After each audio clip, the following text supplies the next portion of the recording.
So, have you ever watched someone so obsessed with winning that it almost destroys them, and yet you can't honestly look away?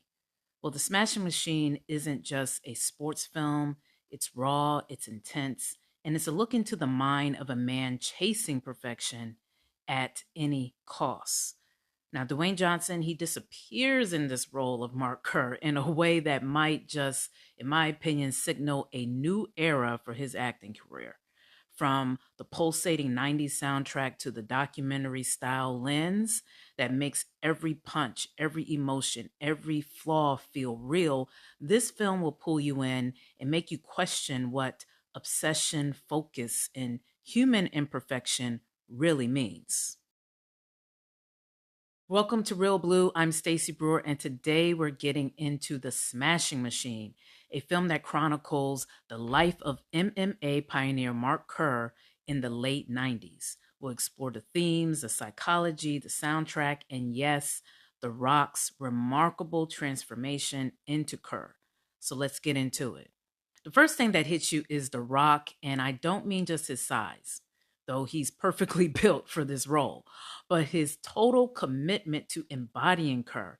I mean, you actually forget you're watching Dwayne Johnson. I mean, in fact, I had to double check that that was really him playing the main character. Because, I mean, every moment, every glance, and even his posture screams of a man obsessed with control and perfection. Now, I genuinely think that this film marks a new era for The Rock.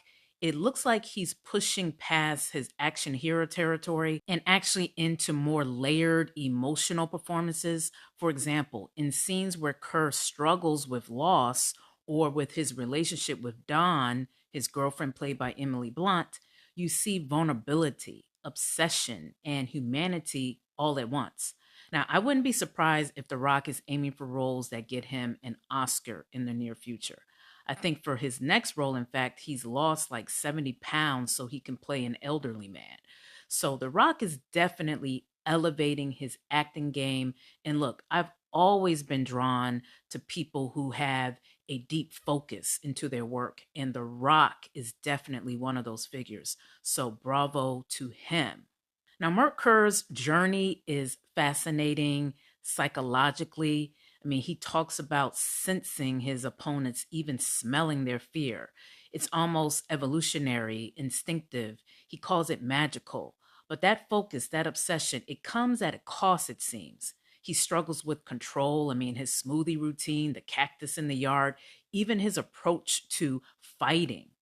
And you see how this hunger to win can turn rigid, obsessive, and sometimes destructive. I mean, there are moments where the addiction and the drive for perfection, they blur together.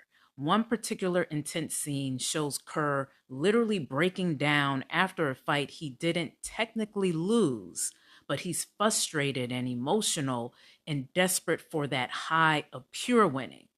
And it raises questions. At what point does ambition become self destruction? And his relationship with Don, again, played by Emily Blunt, it's layered as well. They have their fights, their deep struggles with boundaries, sobriety, and even family planning. All of this highlights the human cost of obsession. But the film also shows growth. I mean, Kerr learns to accept loss and to celebrate his friend Mark Coleman, another MMA fighter, and ultimately he finds balance in life.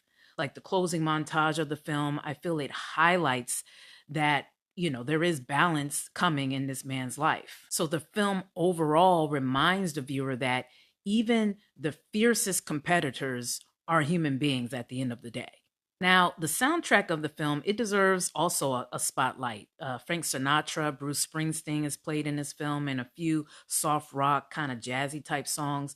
They all ground to me that 90s era, with the exception of Frank Sinatra, of course. Now, Frank Sinatra's songs, they were used during key moments of the film, and I believe in other moments of the film. So I wonder if the real Mark Kerr is a big fan of Sinatra. Perhaps that is why his music was so prominent in the film. But the music overall just definitely added to the cinematic feel. Sinatra's My Way, Springsteen's Jungle Land aren't just music choices. They really underscored Kerr's emotional highs and lows during the film.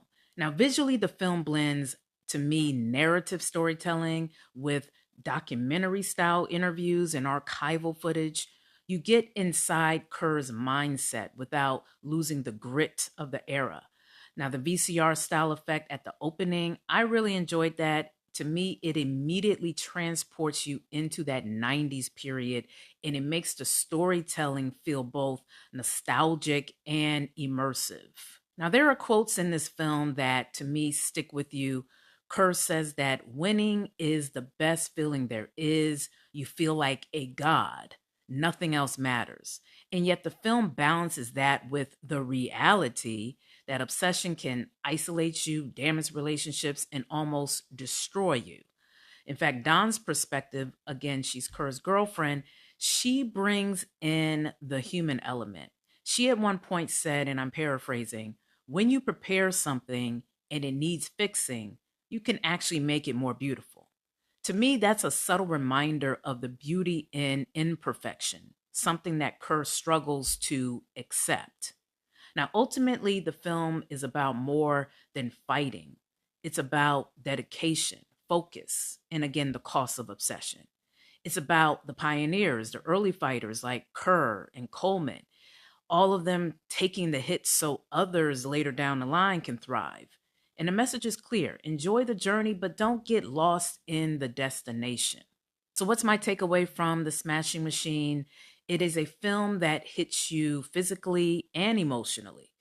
The Rock's performance is, again, transformative.